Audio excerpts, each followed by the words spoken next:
Yes बच्चों, listen करना चाहता हूँ। काफ़ी इंपॉर्टेंट फैक्ट्स हैं, केमिस्ट्री के बहुत इंपॉर्टेंट फैक्ट्स हैं, इनको आप ध्यान से समझिएगा।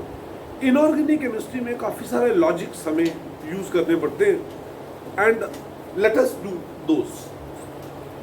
बट आपको आप कोई भी वो देखें से पी ब्लॉक एलिमेंट्स, जैसे suppose I see carbon family. Carbon family क्या होता है? चमेली से गीत सुनेगी पब्लिक। नाइट्रोजन फैमिली देख लें, क्या? नाना पाटेकर, ऐश्वर्या राय, सब बिंदास, ऐसा होता है ना। अब आपको एक चीज का पता होना चाहिए बेटे कि जो ग्रुप ऑक्सीडेशन स्टेट है, ध्यान से समझना, इन कंसेप्ट को बहुत ध्यान से समझना। आने वाला ये जो हाफ एन आवर है, इसके बीच में आपको बहुत सारे नॉलेजेबल क्वेश्चंस मैं आपको देने की कोशिश करूंगा। कार्बन 14 ग्रुप है तो इसकी ऑक्सीडेशन स्टेट +4 होती है, बिकॉज इसका आउटरमोस्ट शेल में 4 इलेक्ट्रॉन्स होते हैं। ये या तो 4 इलेक्ट्रॉन दे सकता है या 4 इलेक्ट्रॉन ले सकता है, लाइक दैट। इस तरीके से ये शेयर कर लेगा जो भी है व्हाट्सएवर एटम्स। +4 +4 +4 +2 +4 +2 +4 +2। यू नो कि जो पी ब्लॉक एलिमेंट्स होते हैं दे शो वेरिएबल ऑक्सीडेशन स्टेट्स, और आमतौर पे जो उनकी ऑक्सीडेशन स्टेट है, उनकी जो वेरिएबिलिटी है वो 2 यूनिट से होती है। And do you know it is due to a well known phenomenon which is known as inert pair effect. याद आया? What is inert pair effect? क्या होता है? Reluctance of the valence s electrons to take part in the process of bonding. Reluctance of the valence s electrons to take part in the process of bonding. और आपको ये पता होना चाहिए कि जब हम टॉप से बॉटम की तरफ मूव करते हैं तो इनर्ट पेयर इफेक्ट ज्यादा सिग्निफिकेंट होता चला जाता है। इसलिए जो पी ब्लॉक एलिमेंट्स होते हैं, है ना, उनमें जो किसी भी ग्रुप के लोअर एलिमेंट्स होते हैं, किसी भी ग्रुप के लोअर एलिमेंट्स होते हैं, वो लोअर ऑक्सीडेशन स्टेट में ज्यादा स्टेबल होते हैं। इसका मतलब ये हुआ क्या बेटे कि लेड के लिए +2 oxidation state is more stable then +4। Bismuth के लिए +5 oxidation state is less stable and +3 oxidation state is more stable. ये बात एक जनरल लिखो। P block elements also show variable oxidation states. P block elements also show variable oxidation states. जो P block elements हैं वो भी variable oxidation states दिखाते हैं, ठीक है ना, which can be explained on the basis of दो फैक्टर्स हैं, which can be explained on the basis of दो फैक्टर्स हैं बेटे। पहला फैक्टर क्या होता है? First factor is making use of due to making the use of क्या बेटे? अवेलेबल कौन से orbitals? Available vacant and d orbitals. याद आ गया बेटा? याद आ गया आपको? Due to making the use of available vacant d orbitals. और दूसरा बेटे क्या? Due to inert pair effect. And due to inert pair effect the phenomenon of inert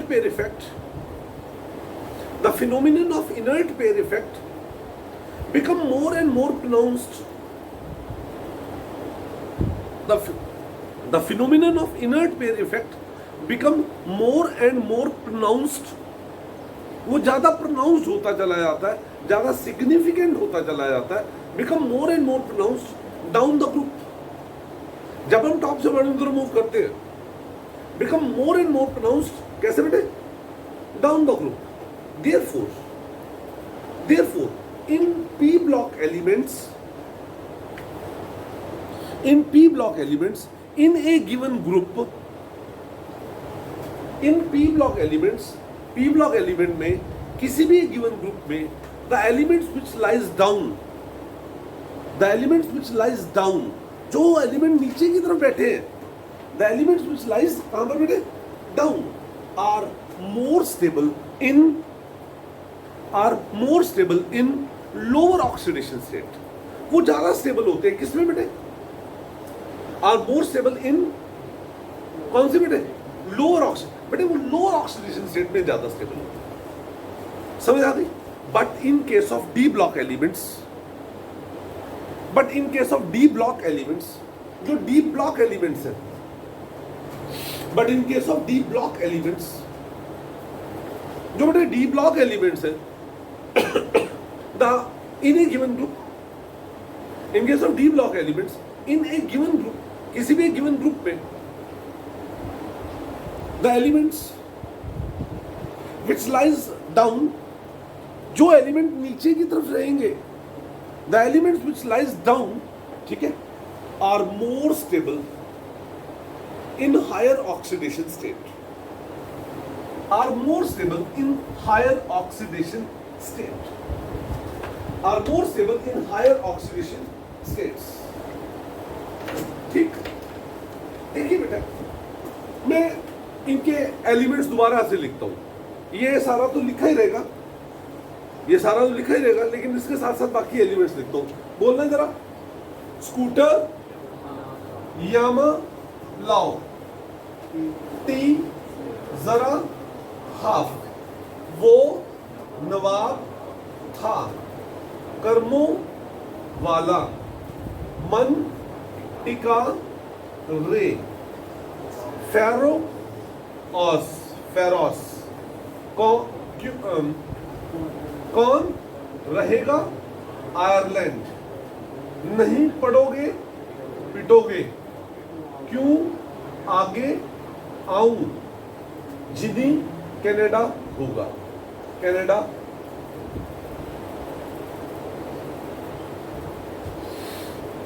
ठीक, अब ये देखो कि यहां पे मैंगनीज की बात करो बेटा, ये बहुत टिपिकल क्वेश्चंस है। ये आमतौर पे बच्चों को ना क्लास में नॉर्मली पढ़ाए जाते हैं, ना ही इतना टाइम होता है, but today it is Sunday and I am in a mood to teach you all these things. और ये सारी चीजें आपका बेटा ऑब्जेक्टिव का मेन बेस है, इसके बिना ऑब्जेक्टिव नहीं हो पाएगा। और जितना भी कॉन्सेप्ट है वो सारे मैं इसी लेक्चर में करवा दूं। देखिए, मैंगनीज की ऑक्सीजन स्टेट +7 होती है, तो +7 तो बेटे इसकी ग्रुप ऑक्सीडेशन स्टेट हो गई बेटे, +7 तो इसके ग्रुप, तो टेक्नीशियम भी और रेहनियम भी, ये दोनों भी तो +7 ऑक्सीडेशन स्टेट दिखाएंगे बेटे। ये भी टेक्नीशियम भी और रेहनियम भी, ये भी बेटे कौन सी ऑक्सीडेशन स्टेट दिखाएंगे, +7। ये दोनों भी +7 ऑक्सीडेशन स्टेट दिखाएंगे, लेकिन +7 oxidation state of manganese will be less stable. Manganese की +7 ऑक्सीडेशन स्टेट, क्योंकि ये एक ग्रुप हो गया, कौन सा, मन टिका रे, है ना, तो इसमें जो लोअर है element in higher oxidation state will be more stable, और जो अपर एलिमेंट है that will be more stable in lower oxidation state. तो बेटे मैंगनीज +7, मैंगनीज +4, बेटे मैंगनीज +2। मैंगनीज के लिए ये 3 ऑक्सीजन स्टेट मैंने स्टेबल बताई, +2, +4 और +7। लेकिन इसकी +7 ऑक्सीजन स्टेट क्या है, कम स्टेबल है। इसका मतलब ये हुआ कि वो चाहेगा +7 से +4 पे आ जाए, या +7 से +2 पे आ जाए, है ना, खुद रिड्यूस हो जाए, दूसरे को ऑक्सीडाइज कर दे। इसका मतलब मैंगनीज के compounds in +7 oxidation state are very good. अरे खुद रिड्यूस हो रहा है तो वेरी गुड।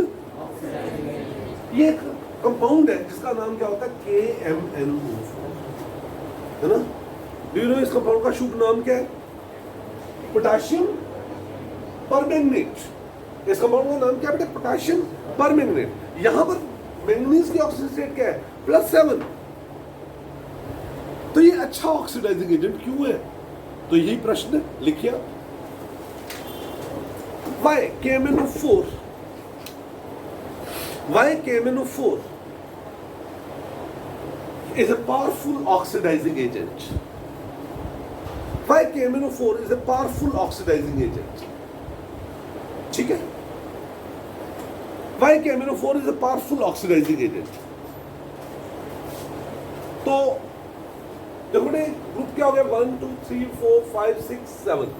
लिखो मैंगनीज बिलोंग्स टू, मैंगनीज कौन से पीरियड से बिलोंग करता है बेटे, manganese belong to seventh group.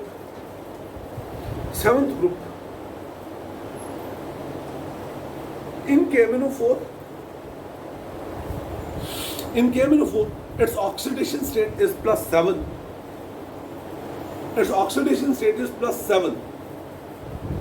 But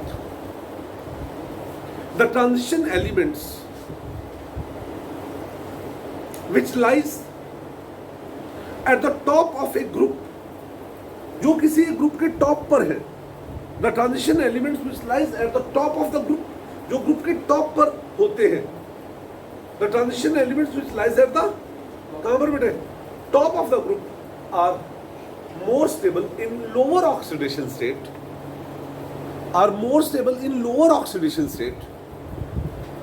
hence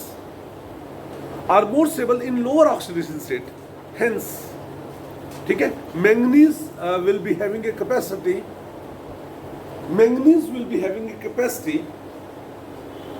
to get reduced to +4 and +2 oxidation state, है ना, +4 में या +2 में, ठीक है. So it itself get reduced.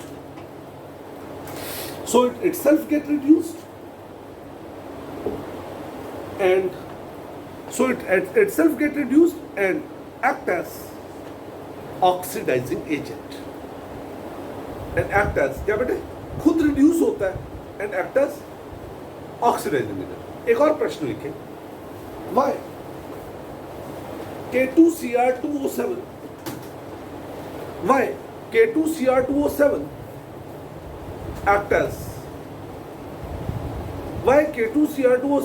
act as powerful oxidizing agent.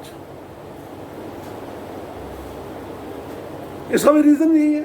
देखो बेटे, क्रोमियम की यहाँ पे ऑक्सीजन रेट क्या +6, लेकिन क्योंकि ये टॉप पे है, वहां पे मैंगनीज की बजाय क्या लिख देना, क्रोमियम लिख देना और कुछ भी नहीं.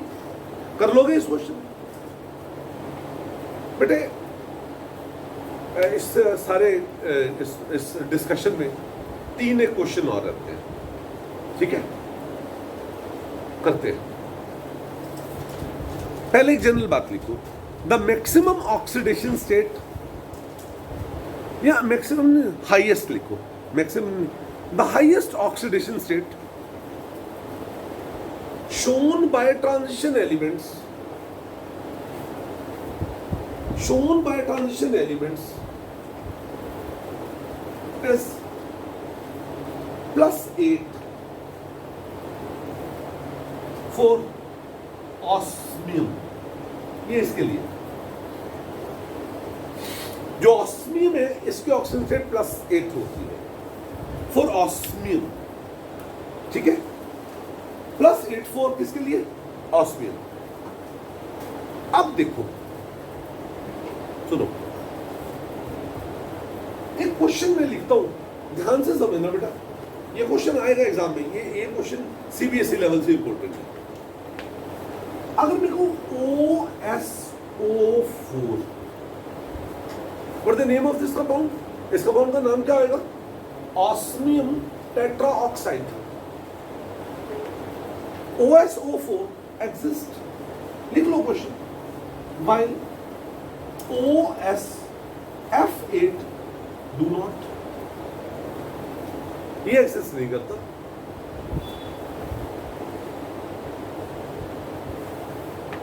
MnO4- exist while MnF7 do not.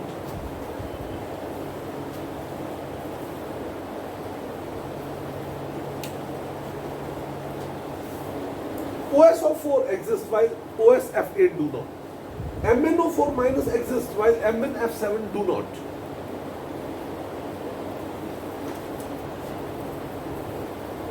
बेटा एक जनरल बात बताता हूं मैं आपको, लिखो, द हाईएस्ट ऑक्सीडेशन स्टेट, लिख लो इसका आंसर ये इसका ही almost, the highest oxidation state shown by any transition element the highest oxidation state shown by any transition element is shown either by oxides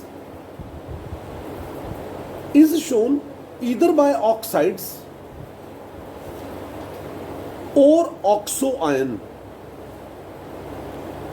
is either shown by oxides, या तो oxide से दिखाता है या oxo ions, not by fluorides, fluorides के साथ नहीं,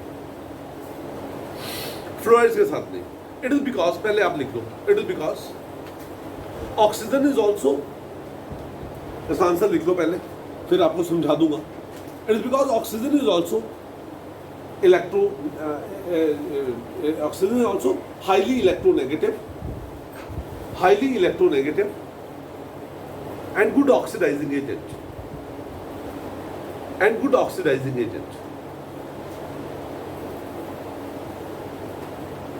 but it can form multiple bonds,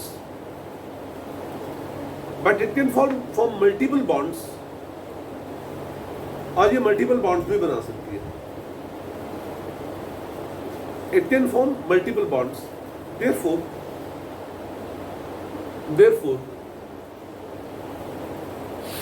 in the compound, in oxides and oxo ions,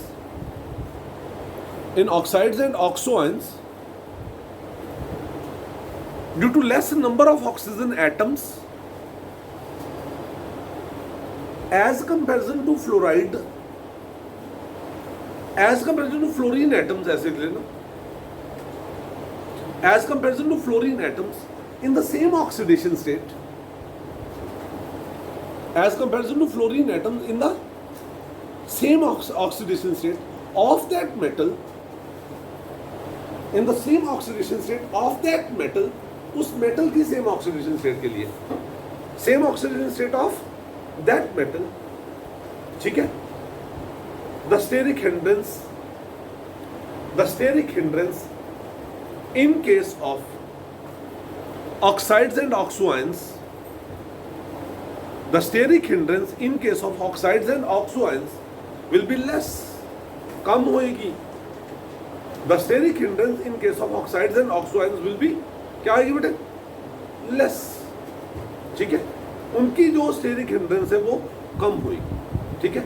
So बस आगे तो वही है बेटा. ये जो सारी चीज आपने लिख ली, इसको 2 मिनट के लिए सिर्फ समझ लो. What is that? सुनो, मैंने आपको एक बात बताई, मैंने कहा कि ये जो ट्रांजिशन एलिमेंट्स है ना, हायर ऑक्सीजन स्टेट दिखाई इसमें. सपोज मैंने क्या बात की, ऑस्मियम की, तो मैंने कहा भाई ऑस्मियम की ऑक्सीजन स्टेट +8 है, तो +8 कैसे होगी, वो ऐसा O4, बेटे आप समझते ना, OSO4 क्या होगी, X - 8 = 0, तो X = +8. और अगर मैं कहूँ OSF8, तो इसमें भी ऑस्मियम की ऑक्सीजन +8 है. अब असल में क्या होता है कि एक एलिमेंट अपनी हाईएस्ट ऑक्सीजन स्टेट कब दिखाता है, जब साथ में कंबाइन करने वाला एटम इलेक्ट्रोनेगेटिव हो और अच्छा ऑक्सीडाइजिंग एजेंट. फ्लोरीन सबसे ज्यादा इलेक्ट्रोनेगेटिव है, सबसे अच्छा ऑक्सीडाइजिंग एजेंट है, ठीक है ना. पर ऑक्सीजन भी कम नहीं है. Oxygen is second highest electronegative and second strongest oxidising agent. तो इसका मतलब इन दोनों में कंपैरिजन है. लेकिन ऑक्सीजन के पास एक एडवांटेज है कि ये मल्टीपल बॉन्ड भी बना देता है. एक ही एटम 2 ऑक्सीजन स्टेट दिखा देगा. इसका मतलब अगर ऑस्मियम को +8 ऑक्सीजन स्टेट फ्लोरीन के साथ बनानी है तो उसको 8 फ्लोराइड आयन अपने चारों तरफ लगाने पड़ेंगे. लेकिन ऑक्सीजन के साथ 4 से काम चल जाएगा. तो स्टीरिक हिंड्रेंस ऑक्सीजन के साथ क्या हुई, कम हुई. इसलिए ऑक्साइड्स और ऑक्सो आयंस में हाईएस्ट ऑक्सीडेशन स्टेट दिखाई जाती है, नॉट विद फ्लोराइड्स. ठीक है. एक लास्ट जो इसमें रहता है वो है catalytic properties. Catalytic properties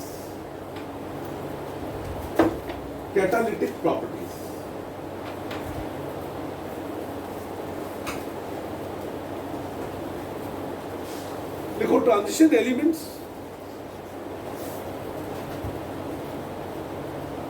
themselves as well as transition elements that themselves as well as their compounds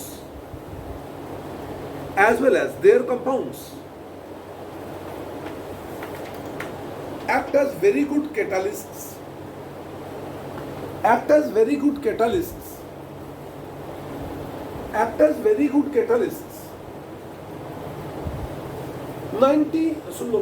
99% cases में, सुन लो प्लीज एक सेकंड पहले, 99% केसेस में यही क्वेश्चन आता है, why transition elements and their compounds act as very good catalyst, ऐसा क्यों होता है? ठीक है, 2 मिनट समझ लेते हैं बस, इसको फिर लिख लेंगे and the things will be over. You see, आपको एक चीज का पता है कि जो ट्रांजिशन एलिमेंट्स हैं, सुनो बेटा, जितने भी हमारे पास ये जो ट्रांजिशन एलिमेंट्स हैं, इनमें एक प्रॉपर्टी है ट्रांजिशन एलिमेंट्स में, बट एक प्रॉपर्टी है कि इनके पास डी ऑर्बिटल होते हैं और वो पूरे नहीं भरे हुए होते हैं। डी ऑर्बिटल होते हैं और वो पूरे भरे हुए नहीं होते, इसलिए जो मेटल है इसके पास वेकेंट ऑर्बिटल होने की वजह से ये दूसरे रिएक्टेंट के मॉलिक्यूल को अपने सरफेस के ऊपर एडजॉर्ब कर लेता है। बेटे मैंने सरफेस कैटलिस्ट समझाया था आपको, बताया था ना, एडजॉर्प्शन है ना, सरफेस के ऊपर लगना। तो हम ये कह सकते हैं कि जो डी ऑर्बिटल के में डी जो ब्लॉक एलिमेंट्स हैं उनमें काफी सारे वेकेंट डी ऑर्बिटल होते हैं। काफी सारे वेकेंट डी ऑर्बिटल होने के कारण से उसके ऊपर जो रिएक्टेंट के मॉलिक्यूल है वो क्या हो सकते हैं, आते हैं, एडजॉर्ब होते हैं और उसकी कैटालिसिस हो जाती है। So therefore they act as very good surface catalyst. दूसरी बात ये है कि ये जो एलिमेंट्स हैं ये वेरिएबल ऑक्सीडेशन स्टेट दिखाते हैं। 2 दिन हो गए चिल्लाते हुए, वेरिएबल ऑक्सीडेशन स्टेट क्यों होता है, कैसे कैसे होती है, वो सारी मैंने आपको बताई है ना। अब उसकी यूटिलिटी की बात कर रहा हूँ। सुनो एक क्वेश्चन, मैं सिंपल सा एक एग्जाम्पल लिखता हूँ। SO2 plus O2 changing into SO3, do you know what is this reaction? ये रिएक्शन एक बहुत इंपॉर्टेंट रिएक्शन है जिसे बोलते हैं कॉन्टैक्ट प्रोसेस। क्या बोलते हैं? इस प्रोसेस से हम सल्फ्यूरिक एसिड को मैन्युफैक्चर करते हैं। We manufacture sulphuric acid of this you see reaction, or this is catalyzed by V2O5 vanadium pentoxide। असल में क्या होता है, वैनेडियम पेंटॉक्साइड इसमें कैसे काम करता है मैं समझाता हूं आपको। SO2 plus V2O5 कंबाइन करके बनाता है SO3 plus V2O4, और ये जो V2O4 है combine with oxygen to form V2O5। मतलब ऑक्सीजन सल्फर डाइऑक्साइड से सीधा कंबाइन करने की बजाय ऑक्सीजन पहले कहां से लेती है, V2O5 से, और V2O5 ऑक्सीजन से ले लेता है। ये V2O5 इन बिटवीन हो गया ना, जैसे SO2 को दिया ऑक्सीजन से ले लिया, SO2 को दिया ऑक्सीजन से ले लिया, तो इस तरीके से वो जो है ना प्रोसेस को फास्ट कर देता है। और ये ऐसा क्यों कर पाता है बेटा, ऐसा क्यों कर पाएगा? क्योंकि यहां पर उसके ऑक्सीजन रेट क्या +5 है और यहां भी क्या होगी +4। तो इसके लिए मैं एक शब्द आपको अभी वर्डिंग लिखवाऊंगा। मैं कहता हूं because of the ability of the transition elements to show variable oxidation state, they can you can say provide an alternative pathway for the reaction। वो एक रिएक्शन के लिए अल्टरनेटिव पाथवे रिएक्शन को दिखा देता है with lower energy of activation. वो जो अल्टरनेटिव पाथवे है उसमें एनर्जी ऑफ एक्टिवेशन क्या हो जाता है, कम, और अगर एनर्जी ऑफ एक्टिवेशन कम हो जाएगा तो रेट ऑफ रिएक्शन क्या हो जाएगा, ज्यादा। मतलब क्या होगा, कैटलिस्ट का काम कर गया। ठीक है, इट इज बिकॉज ये क्वेश्चन बहुत इंपॉर्टेंट है, आएगा है ना। ऊपर उसको क्वेश्चन की फॉर्म में लिख लो, स्टेटमेंट की फॉर्म में लिख लो, कुछ भी है, ठीक है। नीचे इसका आंसर लिख लो, एक लाइन छोड़ के लिख लेना, है ना। This is because of the two reasons. दो रीजंस है। पहला, this is because of the two reasons. Number 1, first reason क्या है बेटा आपके पास, most of the transition elements possess Most of the transition elements possess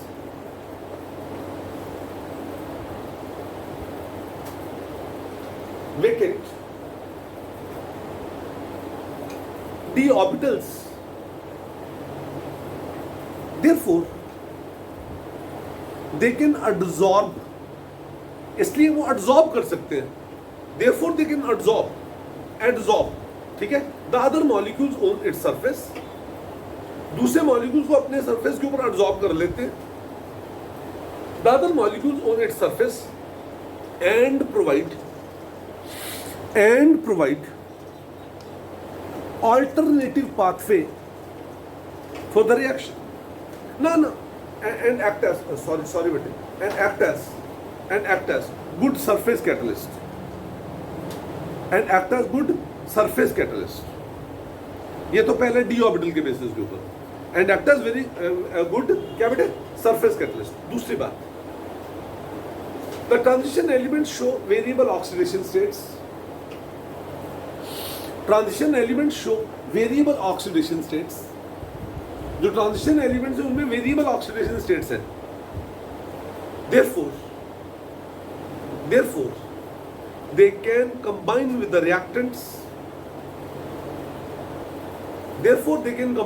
reactants.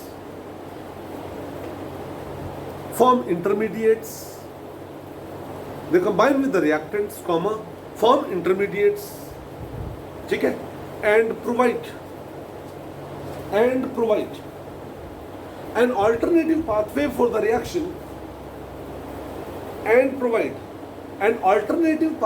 the reaction,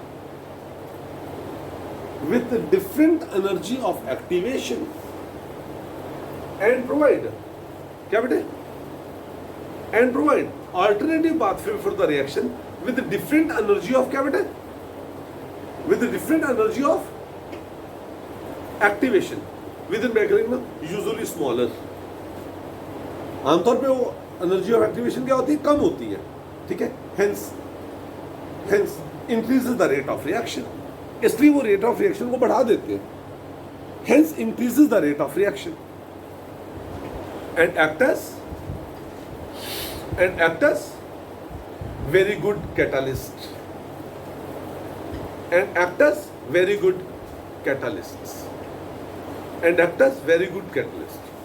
बेटा आप इसको नोट कर ले. For example in contact process. कई बार एग्जाम्पल आ जाता है, आपके पास एक एग्जाम्पल तो करते हैं ना. For example in contact process V2O5 act as catalyst. V2O5 act as catalyst as shown. वो कैटलिस्ट काम करता है और कैसे काम करता है, ऐसे जैसे कि ये दिखाया गया. क्या बेटा लिख लो, रिएक्शन लिख लो. 2 of SO2 plus O2 forming 2 of SO3. 2 of SO2 plus O2 forming 2 of SO3.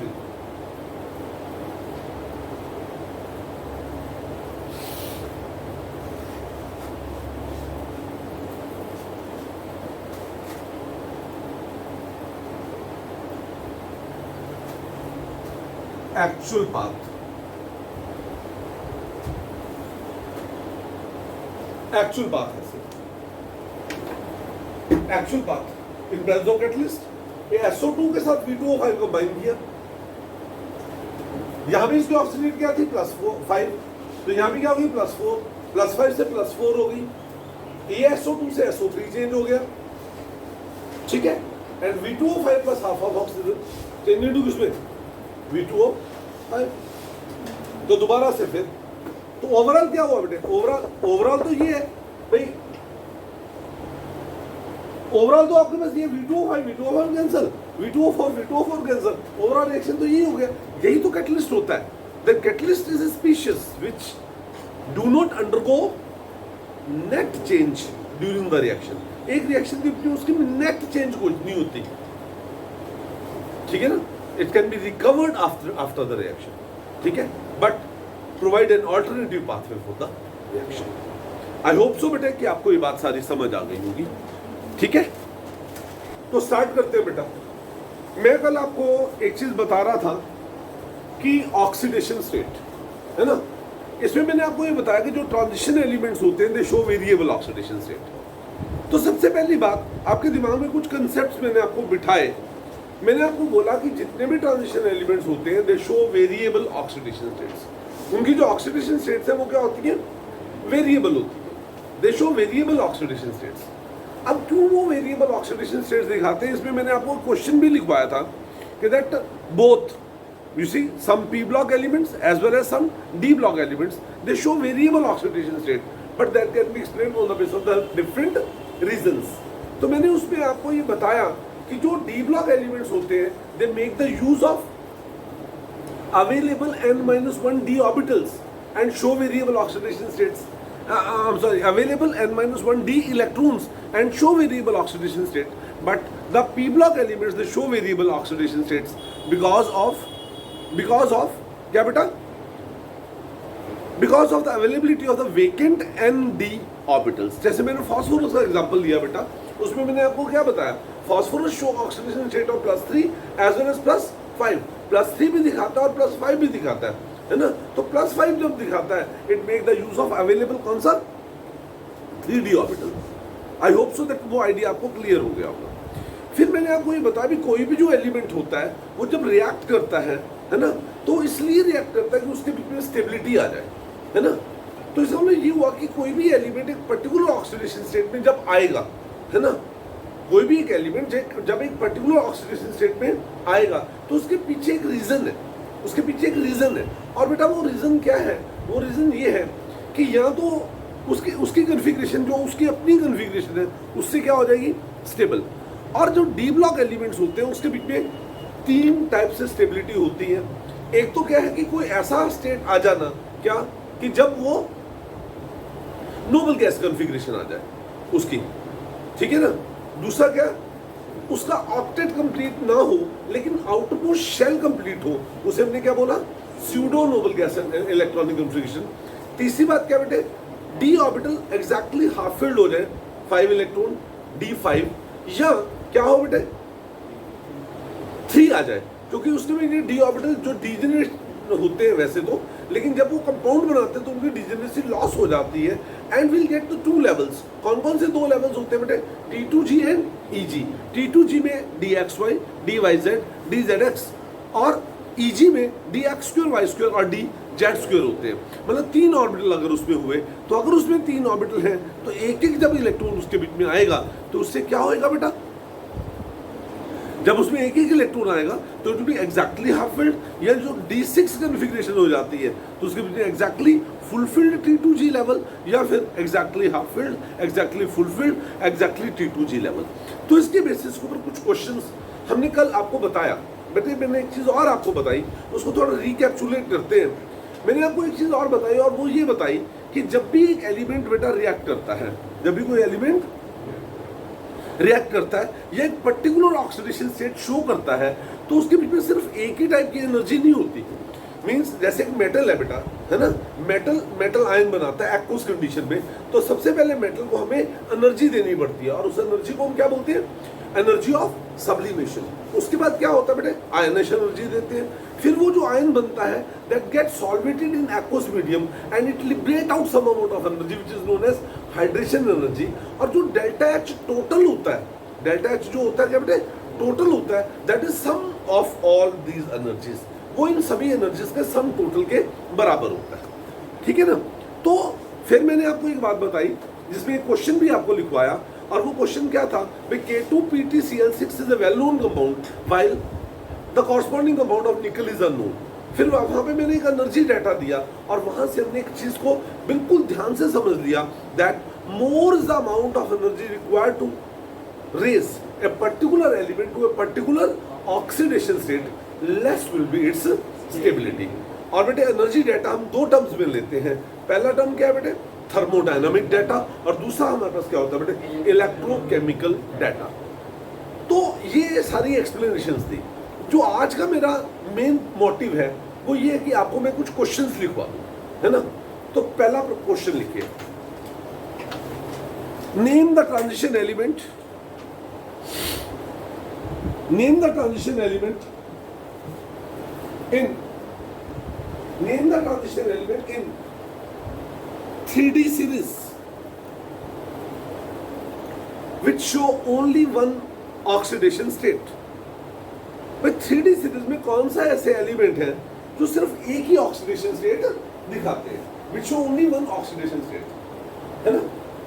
वैसे बेटे यहाँ पर दो एलिमेंट हैं जो सिर्फ एक ही ऑक्सीडेशन स्टेट दिखाते हैं। सामने देख के बताओ कौन कौन से? बेटे सामने देख के बताओ कौन कौन से?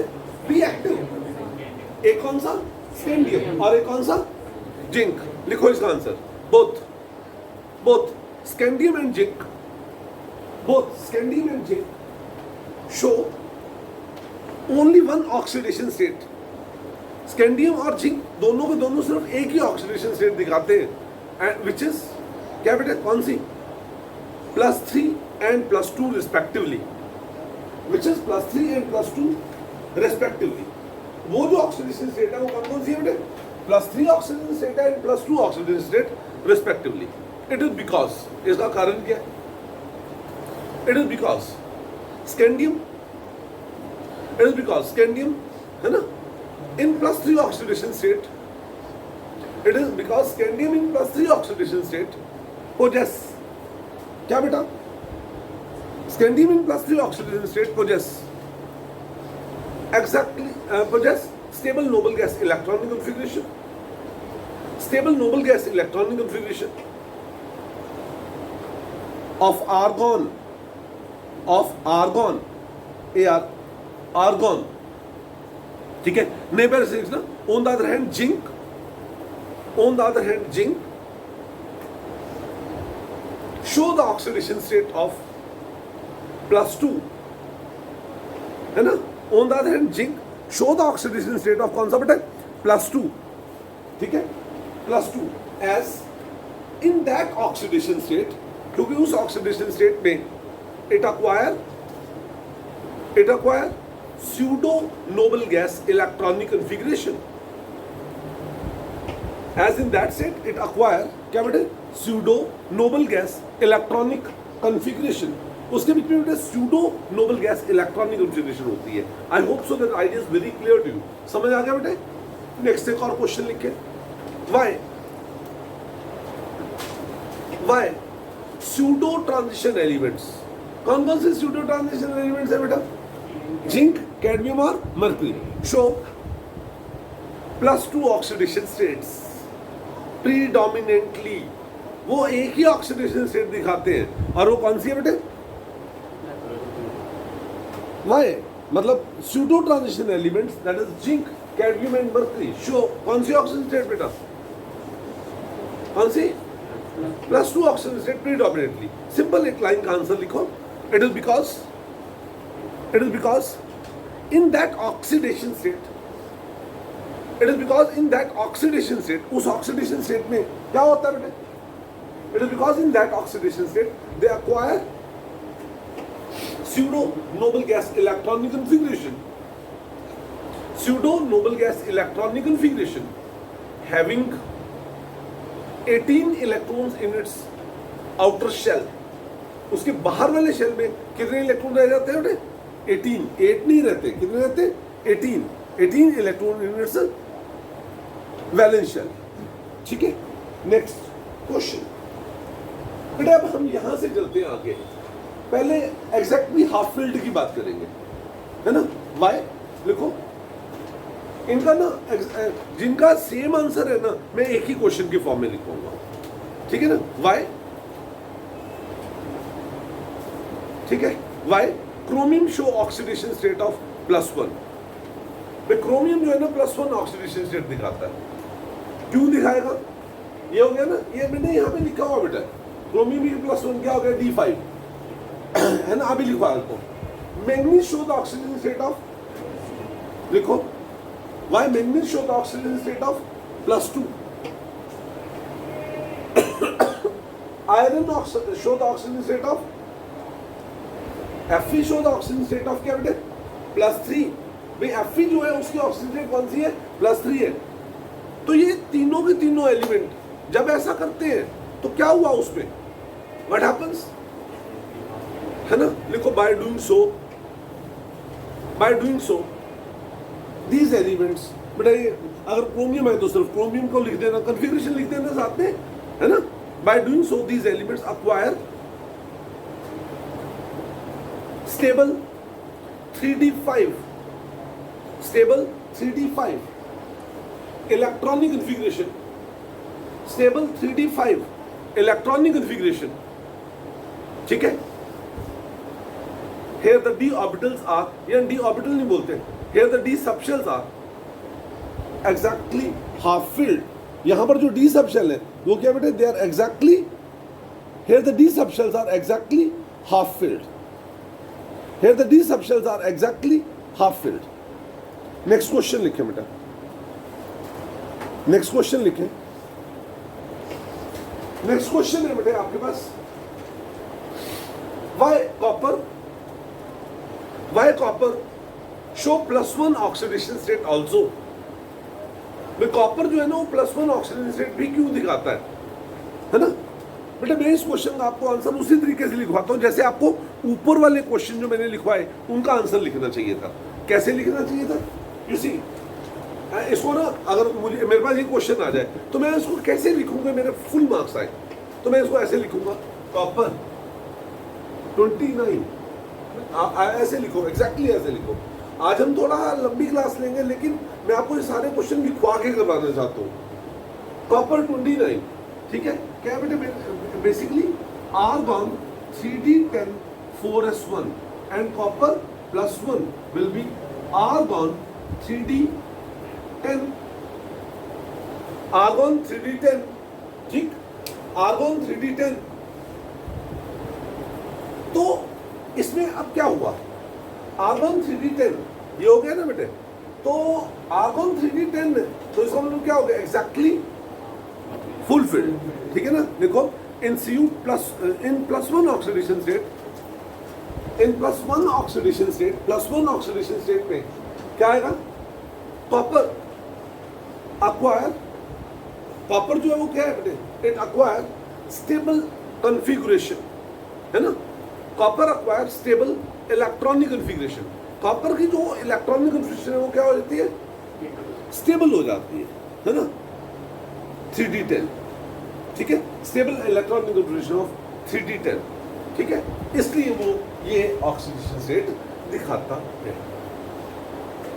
बट आई होप सो आपको ये बात समझ आ गई. अब मैं यहां पर एक बात करता हूं बेटा. अब थोड़ा सा आगे चलते हैं, सुनो. अगर मेरे पास Cr2+ आयन हो, अब ध्यान से समझना. अब ये कंसेप्ट आपको मैंने पहले नहीं समझाया, जो बेसिकली फंडामेंटल कंसेप्ट है वो ये है, और इनका भी जो आंसर है वो बेटे इसी के बेसिस के ऊपर दिया जाएगा. अगर मेरे पास Cr2+ हो तो क्या चाहेगा, व्हाट डज इट विल, बेटे Cr+2 हो तो ये चाहेगा कि एक इलेक्ट्रॉन लूज करके क्या बना दे, Cr3+. चाहेगा या नहीं, क्यों ऐसा चाहेगा, क्योंकि ऐसा करने से उसकी कॉन्फ़िगरेशन स्टेबल हो जाती है.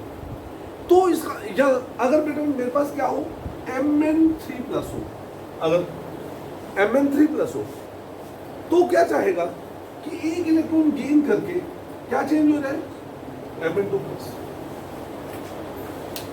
इसका तो क्रोमियम में एबिलिटी है, क्रोमियम ये चाहता है कि एक इलेक्ट्रॉन लूज करे, ऑक्सीडाइज हो जाए, खुद ऑक्सीडाइज हो तो दूसरे को रिड्यूस करेगा. और Mn3+ क्या चाहेगा, Mn3+ क्या चाहेगा कि वो खुद क्या हो जाए, इसका लोग क्या काम करेगा, ऑक्सीडाइज. तो इसके बेसिस पर कुछ क्वेश्चंस लिखो बेटा, लिखो क्वेश्चंस. बुक वाले क्वेश्चन में ऐसे लिखवा रहा हूं.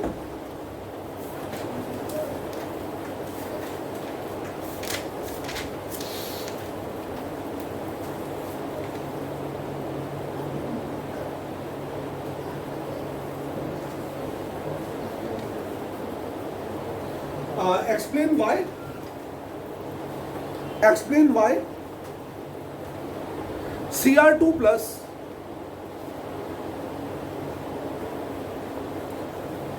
ions are reducing agents while Mn3 plus ions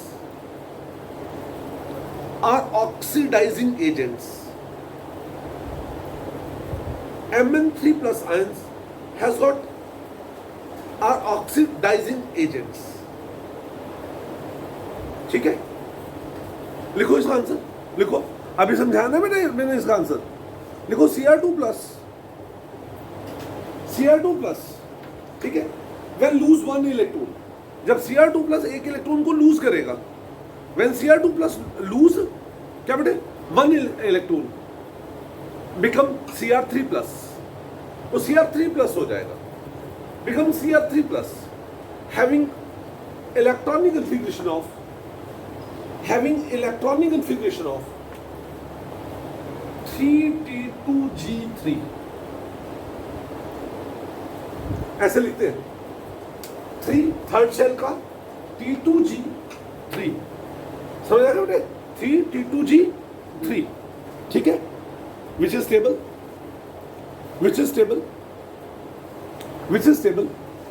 at the same time,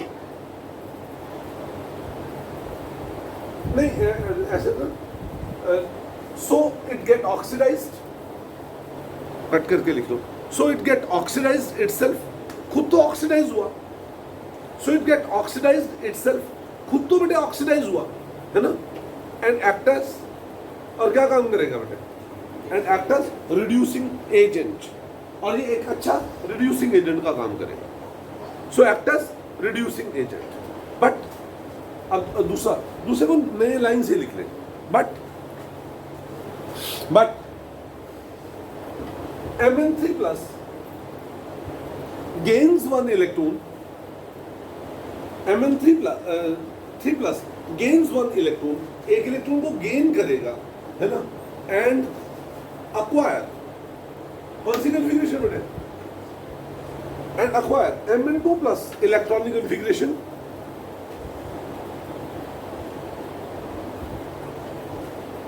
Mn2 plus electronic configuration and Mn2 plus, ठीक है, having electronic configuration 3d5, having electronic configuration कौन सा बेटे 3d5, which is quite stable,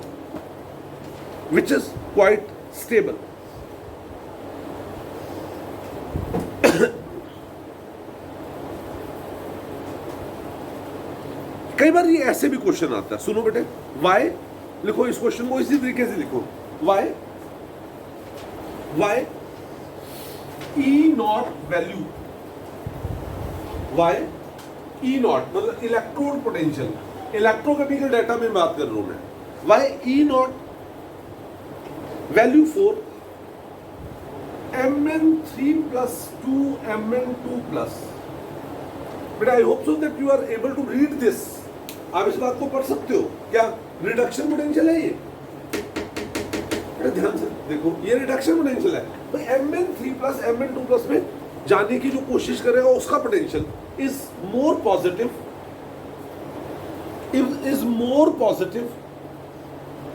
then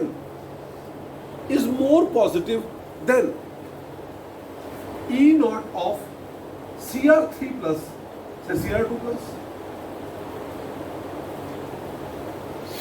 बड़े समझ आ गई,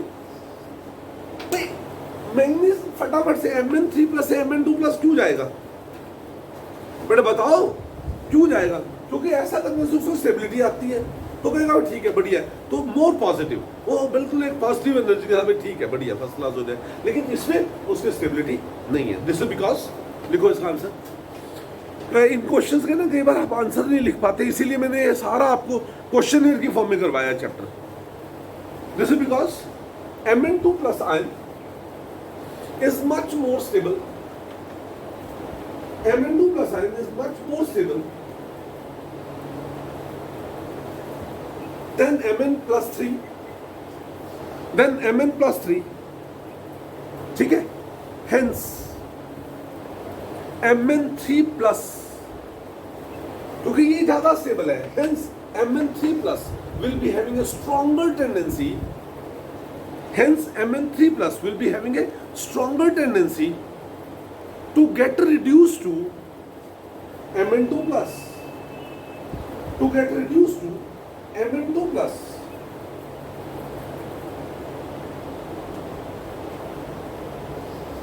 एक question और है, बड़ा बड़ा इंपॉर्टेंट क्वेश्चन है, चलो लिखो लिखो question. Y it is advisable, ये कल समझाया था मैंने आपको, दोबारा अब लिखवा रहा हूं, ठीक. Why it is advisable to,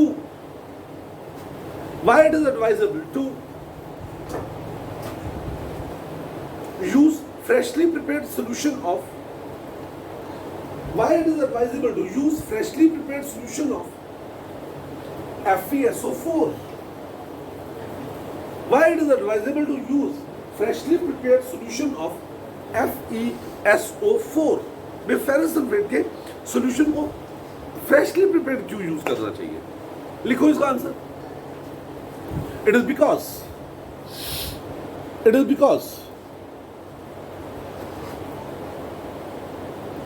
out of Fe2 plus, it is because out of Fe2 plus and Fe3 plus, it is because out of Fe2 plus and Fe3 plus, Fe2 plus और Fe3 plus में से, ठीक है, Fe3 plus is more stable, Fe3 plus is more stable, having 3d5 electronic configuration,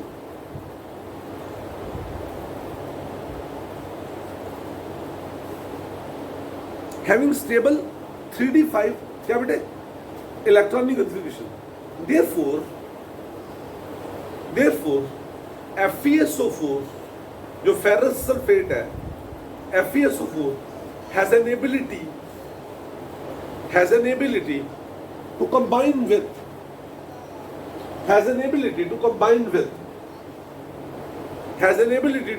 with dissolved gases of oxygen, dissolved oxygen of water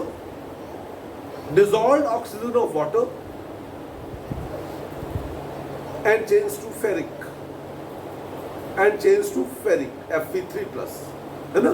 ferrous जो है ना वो ferric में चेंज हो जाता है, ये बेसिक फेरिक सल्फेट में, वो इतनी डिटेल में जाने की जरूरत, ठीक है.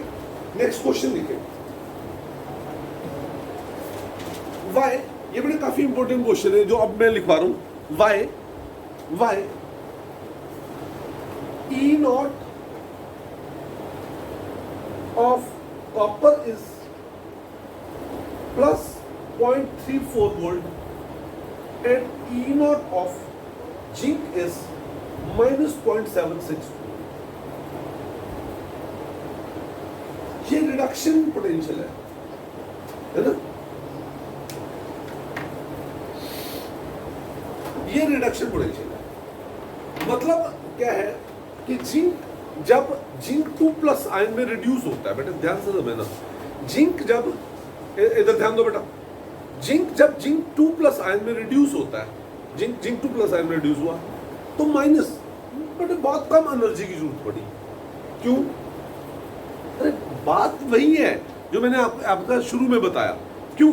क्योंकि जो जिंक है उसकी कन्फिग्रेशन क्या होगी, 3d10 हो गया तो बढ़िया, फर्स्ट क्लास स्टेबल हो गया. समझ रहे हो या नहीं बात को?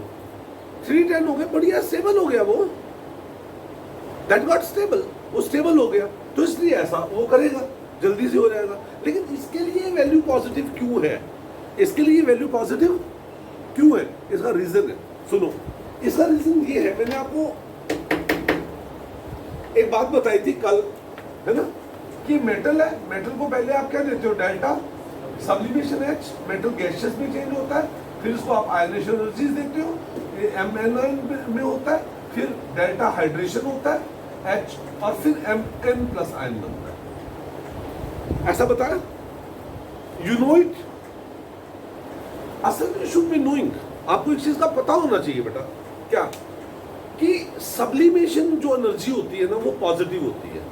अब्जॉर्ब की जाती है, आयनाइजेशन एनर्जी अब्जॉर्ब की जाती है, लेकिन ये जो हाइड्रेशन एनर्जी है ये रिलीज होती है, ये रिलीज होती है। असल में क्या होता है कि आमतौर पे बाकी आयंस में क्या होता है कि ये जो हाइड्रेशन एंथैल्पी होती है ना काफ़ी नेगेटिव होती है, काफ़ी ज़्यादा रिलीज हो जाती है एनर्जी, है ना। तो वो अगर ये काफ़ी रिलीज हो जाएगी तो इन एनर्जी को क्या कर जाएगी, कॉम्पनसेट कर जाएगी। लेकिन अगर ये ज़्यादा नेगेटिव ना हो तो फिर तो ज़्यादा एनर्जी की जरूरत ही पड़ेगी, तो इसलिए क्या हो गया, पॉजिटिव हो गया। ठीक है ना। आपने कुछ लिखा है इसमें, अभी तक आंसर में कुछ नहीं लिखा, लिखो। Zn2 plus ion has got stable electronic configuration of 3d 10 of stable electronic configuration of 3d 10. So the value of reduction potential will be more negative, वो ज़्यादा नेगेटिव है क्योंकि Zn आयन स्टेबल है, वो नहीं चाहता कि वो जाए। बेटे बात समझिए ना, देखो E नॉट ऑफ क्या बेटे Zn2 प्लस से Zn, वो Zn नहीं चाहता, Zn तो कहता बेटे Zn2 प्लस बढ़िया हूँ, खुश हूँ। बेटे बात समझ आ गई। On the other hand copper, on the other hand Cu2 plus ion has got 3d9 configuration। एक तो इसकी configuration कौन सी है बेटे 3d9 है, एक तो इसकी configuration क्या बेटे 3d9 है, ठीक है, which is less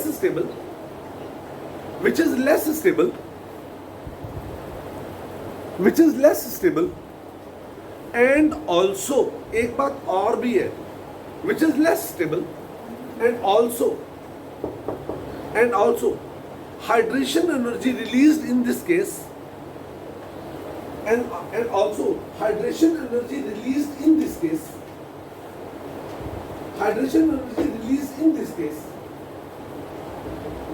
is unable, hydration energy released in this case is unable, वो able नहीं है, is unable to compensate is unable to क्या बेटे compensate the क्या बेटे enthalpy of sublimation and ionization enthalpy, enthalpy of sublimation and ionization enthalpy।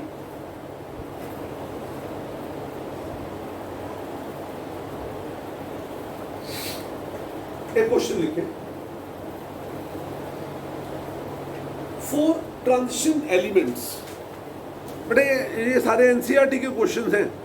4 transition elements, the values of E not are, the values of E not, बेटे कौन सा E not की value of E not M2 plus ion से M। बेटे एक चीज याद रखो, सुनो, M2 प्लस आयन से M, अगर ये वैल्यू नेगेटिव होगी, ध्यान से समझना, अगर ये वैल्यू क्या होगी, इसका मतलब M2 प्लस आयन M में नहीं जाना चाहता। अगर वो पॉजिटिव होगी तो इसका मतलब जाना चाहता है, जितनी ज्यादा पॉजिटिव होगी उतना M2 प्लस आयन M में जाना चाहता है, इसका मतलब M2 प्लस आयन कम स्टेबल है। और जितनी ज्यादा वो क्या होगी, नेगेटिव होगी, वो नहीं जाना चाहता, इसका M2 प्लस आयन स्टेबल। बेटे बात समझ आ रही है नहीं? जो चीज स्टेबल है वो वैसे रहना चाहती है, जो चीज स्टेबल है वो वैसे रहना चाहती है, और जो नहीं है वो स्टेबिलिटी की तरफ जाती है। तो जब ई नॉट की वैल्यू पॉजिटिव है, इसका मतलब उसमें जो प्रोडक्ट वाली चीज है ना, ये वाली जो चीज है वो ज्यादा स्टेबल है, और जिसमें वो नेगेटिव है इसका मतलब उसमें ये वाली चीज ज्यादा स्टेबल है। ठीक है, लिख दो, यहां पे लिख दो, जनरल बात है, लिखो, if M2 plus ion is more stable, अगर M2 प्लस आयन ज्यादा स्टेबल हो ठीक है, M2 प्लस आयन क्या हो, अगर वो ज्यादा स्टेबल हो, then this value will be negative, ये वैल्यू नेगेटिव है, वाइस वर्सा, और इससे रिवर्स। बेटे इनकी जो वैल्यूज हैं, क्वेश्चन लिखो, why M2 plus ion M values of first row of transition elements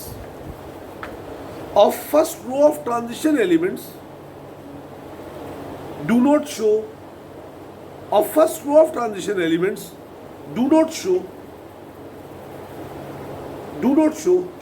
a regular variation। वो एक रेगुलर वेरिएशन क्यों नहीं दिखाते? Do not show a regular variation. लिखो दिस इज बिकॉज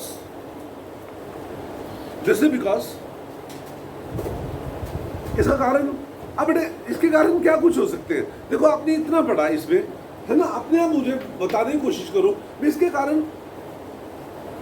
क्या कुछ हो सकते हैं। पहली बात तो साइज की वेरिएशन रेगुलर नहीं है, दूसरी इलेक्ट्रॉनिक कन्फिग्रेशन में चेंजेस आते हैं, है ना, और तीसरी बात एंथैल्पी ऑफ एटॉमाइजेशन वगैरह भी डिफरेंट है। समझ आ गई है नहीं? ठीक है, दिस इज बिकॉज, लिखो इसका answer, this is because across a given transition series, this is because across a given transition series, this is because across a given, क्या बेटा, ट्रांजिशन सीरीज, जब एक आप एक गिवन ट्रांजिशन सीरीज में move करते हो, this is because across A given transition series, number 1 size do not show regular variation. दूसरा क्या लिखेंगे? Electronic configuration also show changes, electronic configuration में भी चेंजेस आएंगे। Electronic configuration also show changes, वो भी चेंज होती है, कभी 3D1 हो गया, मतलब कभी 4S1 हो गया, कभी 0 हो गया, कभी 2 हो गया, लाइक दैट, है ना। और तीसरी बात, there is difference in enthalpy of sublimation, there is difference in enthalpy of क्या बेटा, sublimation and enthalpy of hydration, enthalpy of sublimation and enthalpy of क्या बेटे, hydration। therefore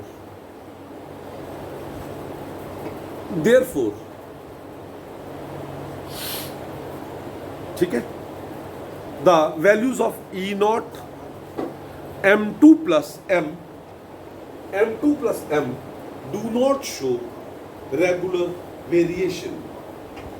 M2 plus M do not show regular variation, वो regular variation नहीं दिखाता, do not show regular variation।